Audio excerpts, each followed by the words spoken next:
most people, the word desert conjures up images of lonely sand dunes. There are perhaps 20 different types of desert on Earth, ranging from snow-swept plateaus to cactus-clad mountains. What makes a desert is lack of water. This is the Arizona desert, and at first glance this dry, thorny landscape looks incredibly hostile. And it is.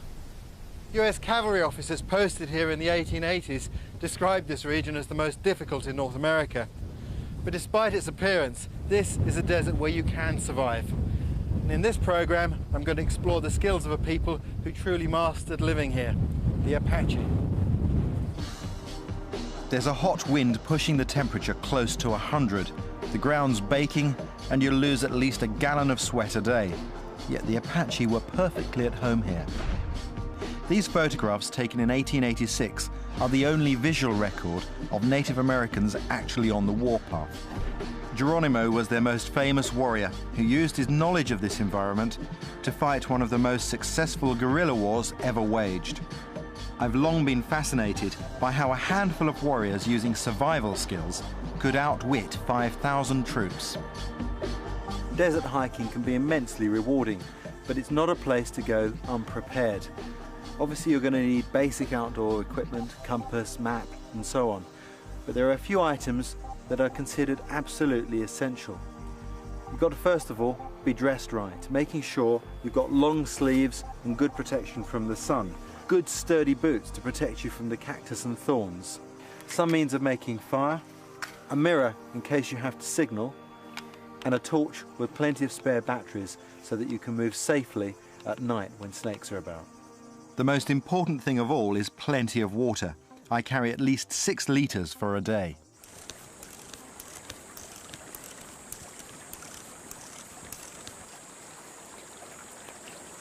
With water always in short supply in the desert, little brooks like this one can be a real godsend.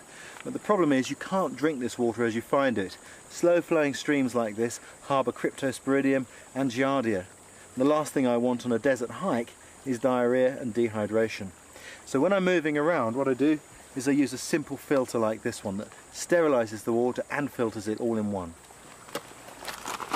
But bad water's not the only hazard out here. There are giant centipedes that bite, poisonous spiders like this brown recluse, the deadly black widow, fist-sized tarantulas, the venomous Gila monster, and last but not least, swarms of biting ants. It's been a while since I was last here, so I'm taking a quick refresher course on the nasties. You look like at a place like this, you think about the shade and the comfort in this area, and yet if you came over here and you sat down, you'd be sitting right around. If you check here, you'd be seeing all these little black widows. That's what all of these various burrows are all about. Also, to be found in an area like this are our most dangerous scorpion. It's called a bark scorpion. Here you go, here's one. Doesn't look like much, but he's got quite the little stinger to him. In Africa they say if it's got small pincers, it's got a lot of venom. That's right. If the animal's pincers are very light, probably all that it's doing is holding its prey while it stings it, and then the venom actually does the killing. And if he stung you, what would you do? If he stung me right now, I would try to stay very calm and go and find help by walking out of here and going to a road and trying to flag somebody down. And also, you notice I'm holding him with a pair of pliers, and yet he got out. So, oops. You don't want to mess with animals you don't know anything about. Yeah. Don't drop him again. I'll try not to. Did it help your heartbeat any? I'm not so calm anymore. Right. I think I'll let you go first. All right. Ray's colleague, Barney Tomberlin, has been searching for a diamond-backed rattlesnake to show us, and he's found one. Wow, it's beautiful. It's a real nice diamondback. Looks like he's got a meal in him too down here. What would happen if it bit you? If it's a big snake, it can be a dangerous bite. You can have some blood problems, and it swells and gets very ugly and so forth. Then you don't feel good. It's very painful. The good news is a rattlesnake doesn't always inject venom if it bites you. The bad news is it doesn't always rattle a warning before it strikes. So a big enough snake with a hard enough bite and it's hot would even go through a pair of relatively heavy boots. So, okay, tell me the best tips then to avoid getting bitten. Well, don't play with them.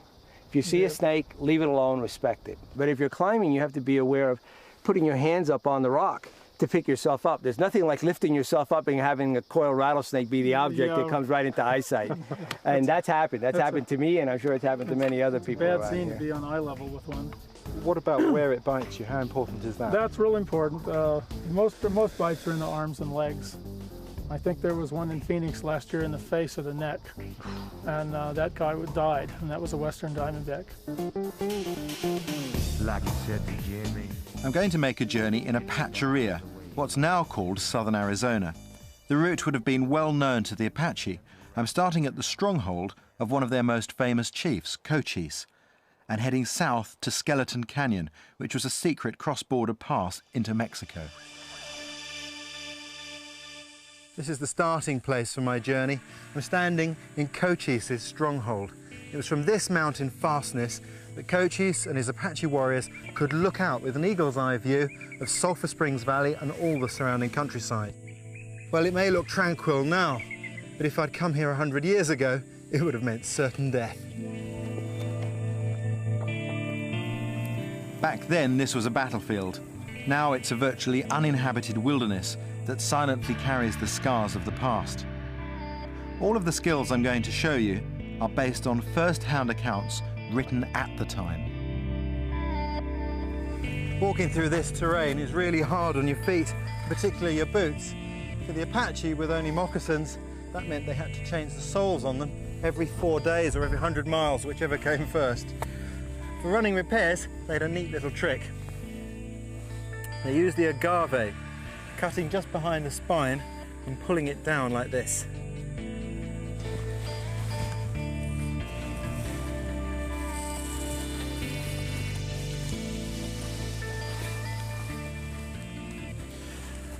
And I'll show you what they did with that. First of all, just loosen it up like this. Then using the back of my knife, I'll start to scrape off all that pulpy material.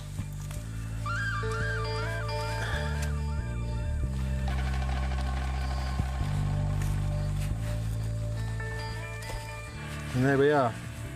All these fibres will dry nice and strong, and there's the thorn still attached like a needle. It's lovely stuff. Most Apaches would carry 3 or 4 of these coiled up, dry, down the side of their moccasins, ready for use.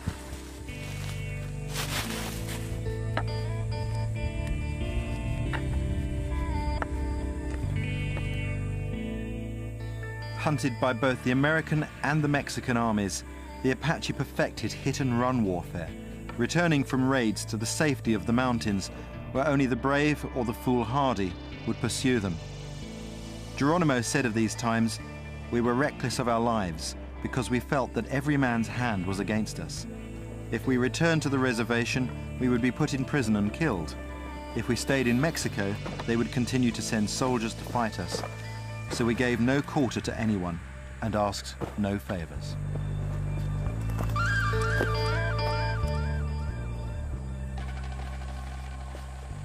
Well, this is the southern tip of Dragoons, what I've been heading for. It's been a hard walk to get here, but luckily I haven't seen any snakes. Now the next part of my journey takes me across that valley, that Sulphur Springs Valley, and the temperature out there, well, that's somewhere in the hundreds, probably 110, something like that. So I'm not going to cross that by day, I'm going to wait till night when it's a lot cooler. 100 years ago, the Apache would have crossed that by night too, not so much because of the heat, but because of the danger of being spotted by soldiers. For most of the 1800s, Apache were hunted like animals. There was a shoot-on-sight policy. They had a price on their heads, 100 pesos for a warrior's scalp, 50 for a woman's, and 25 for a child's. Not surprisingly, they mistrusted all attempts at a truce with the government, preferring to keep on the run, relying on their traditional skills. The soldiers pursuing them were baffled by their ability to disappear into this barren landscape, which they found so unforgiving. If you know what you're doing, you need never be without fire in this desert. This plant here is called sotol, and this dry flowering stem makes an excellent hand drill fire lighting set. A good tip when you're travelling in these parts is always to carry gloves, because most of these desert plants are covered in thorns for protection.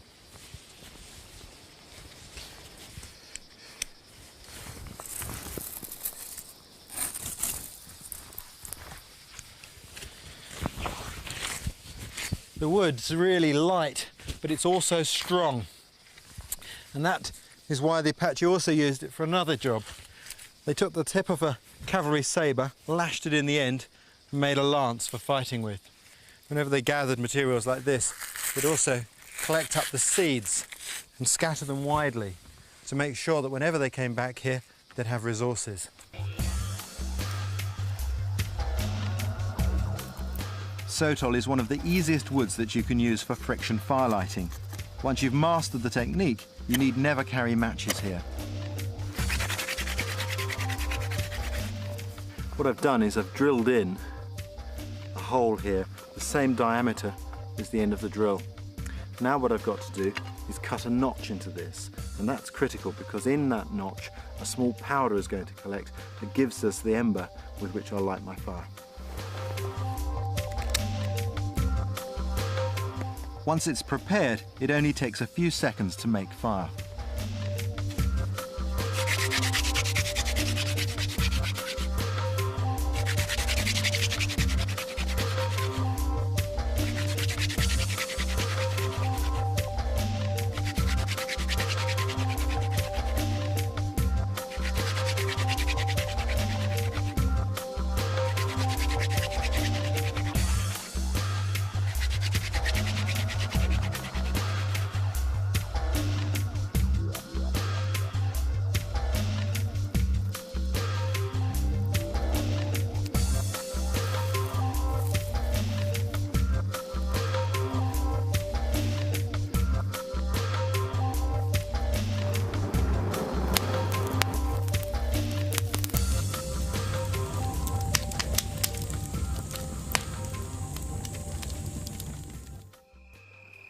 Well, this is it then.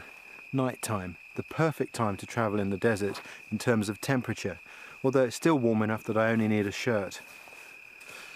Got to be careful though, because this time of night is when the rattlesnakes are most active. So I've got my stick just to give me any forewarning. I'm going to keep my eyes peeled and keep a torch handy. Of course, moving at night was the way the Apache stayed ahead of their enemies, and they were able to cover great distances under the cover of darkness, and that's exactly what I'm going to try to do myself.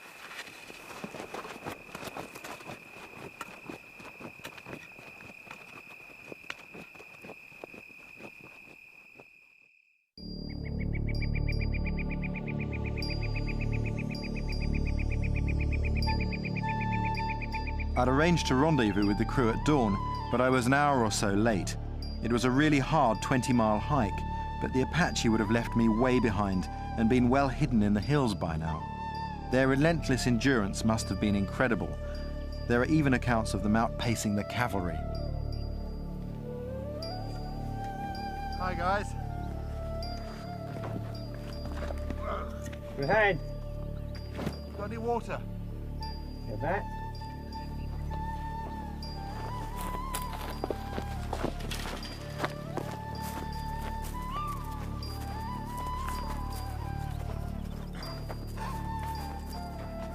Great.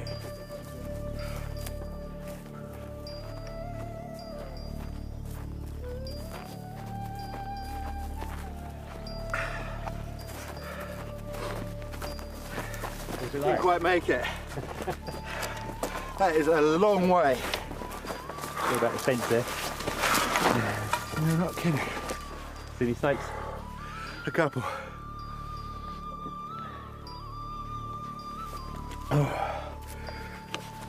I need that. How's your hotel? I'm about halfway through the journey now, in a very well-hidden canyon that we know for sure was used by the Apache. In fact, the poles from their shelters survived here into the 1920s. Back there behind me, that's Sulphur Springs Valley. That's where I've crossed And this is where I'm going to set up a fixed camp, because just as the Apache found, there's all the resources here I need to do it. It's a really well hidden little canyon, but there's one problem. It's so dry, I think I'm going to have real trouble finding water.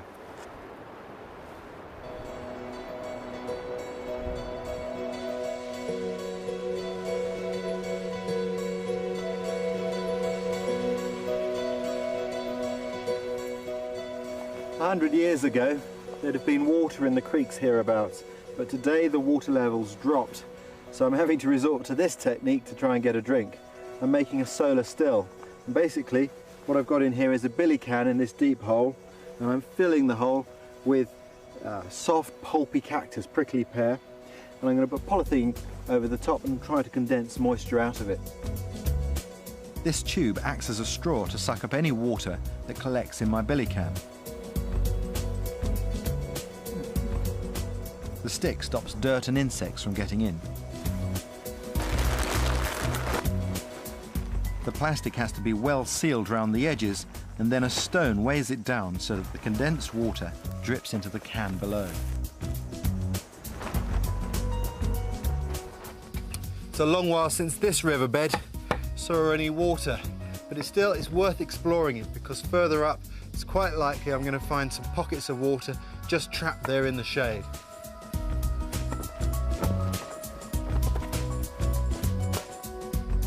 You've got to persevere. An hour's searching, and there it is.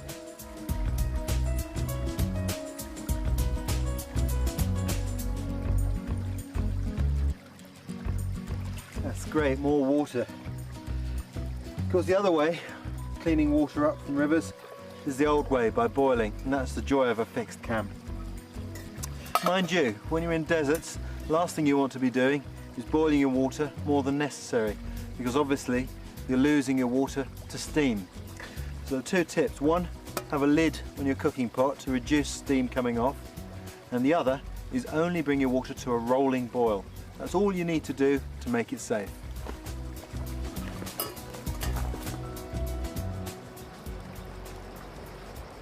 The Apaches used this area for camps because they could find everything they needed here. This is bear grass, used for thatching shelters. Yucca for string and food. Prickly pear cactus, the pads and fruit can be cooked and eaten. Agave that gave me that instant needle and thread was also a staple food. The base of the leaves is packed with carbohydrate, but is poisonous raw, as is the flowering spike, which I'll cook later. But first a use for the yucca, which I learned from a Chiricahua Apache. These are the leaves from the soap tree yucca, and I can use these to make a very simple cord.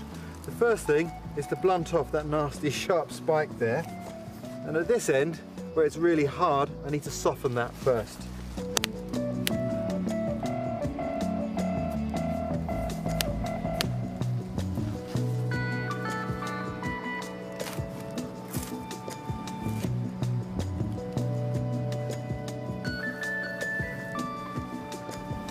To make the cord good and long, we take a couple of these strands and tie them at the end with a reef knot. But there we go. That's just 3 leaves. That's given me 3, 4, about 5 meters of cord. Really quick and simple. The yucca root also has a use.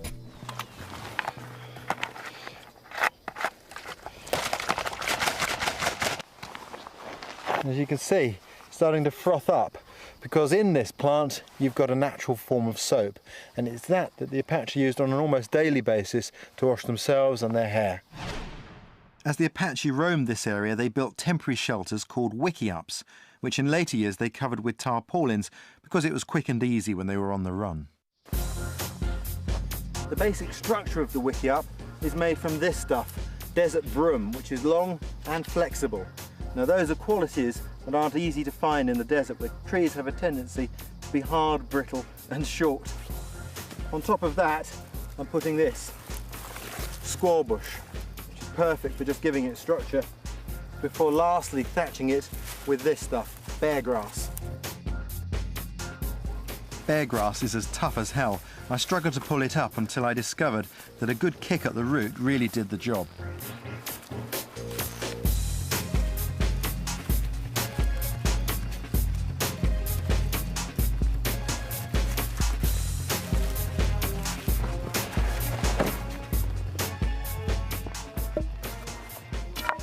Well, that's it completed. A wiki-up like this is a lot of work for one person to build, but it shows you what can be done. In a real crisis, obviously, something acceptable could be knocked together much more simply, but using the similar techniques.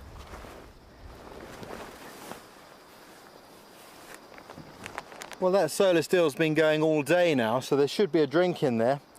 But my experience of these, there's one thing I'll guarantee: there won't be enough water in there to keep me alive for any great length of time. So really, in truth, these devices are just stopgap measures.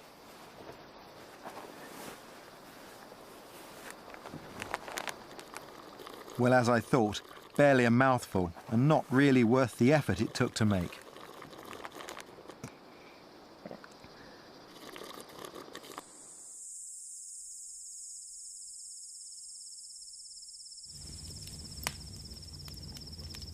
This is agave stalk. That's real Apache food. Now, obviously I can't eat it raw, so what I'm going to do is put it on the coals of my fire and cook it overnight. Tomorrow it'll be sweet, sugary, and great food to carry on the trail.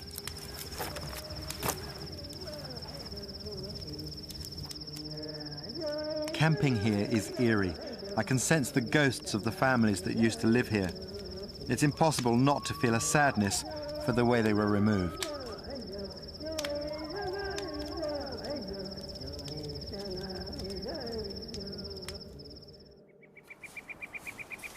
Next morning, it's into the Chiricahua Mountains and a very different landscape.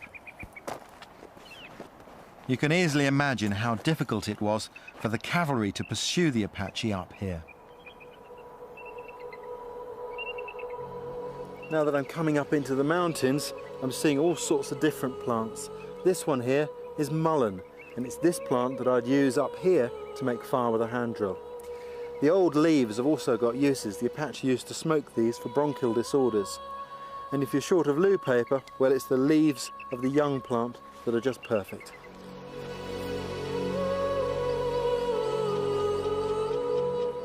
I'm at 8,500 feet, looking south into Mexico and the Sierra Madre Mountains.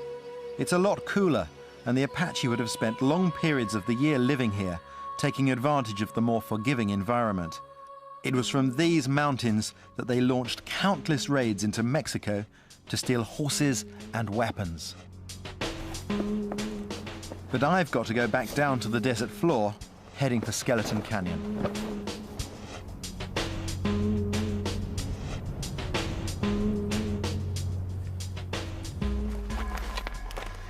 There are quite a few myths in the world of survival, and one of them surrounds this sort of cactus, a barrel cactus. Many survival books will tell you can cut the tops off of them, take the pulp inside, squeeze it in a bandana and get a useful drink from it. Well, most barrel cacti contain oxalic acid, which is poisonous. This one could give you a drink because this is the fishhook cactus. But you're not going to get enough water to keep you alive for any great length of time. The way to get a drink from this cactus is to use it to point you in the right direction, because they grow leaning south or southwest, and that's a handy compass when you're out in the bush. It pays not to take the thorns in the desert for granted. That is a prickly pear thorn, and it's really easily gone through the leather of my boots. In fact, my boots have had a fairly hard time of it. Look, they're absolutely falling apart already. It's a real shame, they're my favourite ones too. Never mind, I'm going to have to wear these instead. These are Apache moccasins. And the interesting thing is that a soldier who worked with the Apache Scouts in the 1880s said that of all of their equipment, nothing was as more important to them than those. And having seen all the thorns in this desert, I can well understand why. There's an old saying, never judge a man until you've walked a mile in his moccasins. So for the last few miles of my journey, I've ditched my rucksack and I'm carrying only what the Apache would have had. is that agave I cooked on the fire last night. It's perfect now and sweet, good to eat. I can dry it and keep it like this for several days. It's almost the perfect trail food.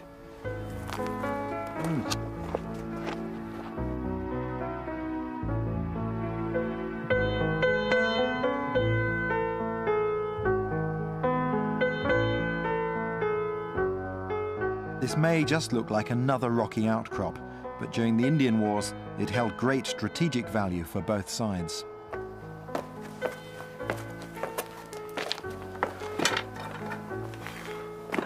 This is Mud Springs. People have been coming here for centuries, and many of these holes here are grinding holes which predate the Apaches. You can still see the graffiti left here by the soldiers sent to fight the Apache. This place was really important during the Indian Wars because this was permanent water. Both the Apaches and the cavalry used this on many occasions. So I'm really pleased to be here. There's a lot of history. I want to have a good look around. It's hard to imagine now how those wars were, but water was always the key thing, just as it is for me hiking through the desert. When the Apache broke out of the reservations, the army used to send mounted patrols out to guard known water places like this. And the Apache, well, if they came across a good source of water, once they'd had their fill, sometimes they'd poison it with the carcass of a dead coyote.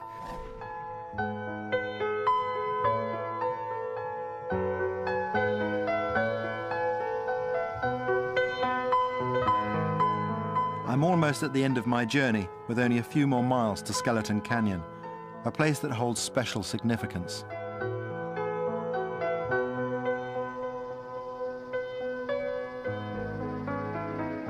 This walk has been more than just filmmaking. Traveling here with Apache skills has heightened my respect for this land. I can now understand why the Apache found no threat here, but instead spiritual enrichment, while their enemies found only suffering and hardship. This pile of rocks is the end of my journey. This is a guarded site because this is the very place where Geronimo surrendered. In many ways, this was the end of his journey too, and the end of the struggle of the wild Apache peoples. But wherever you go in the world, people know the name Geronimo. On his last raid, a handful of warriors outsmarted a quarter of the US Army before choosing to surrender. It remains the most powerful demonstration of the value of survival skills.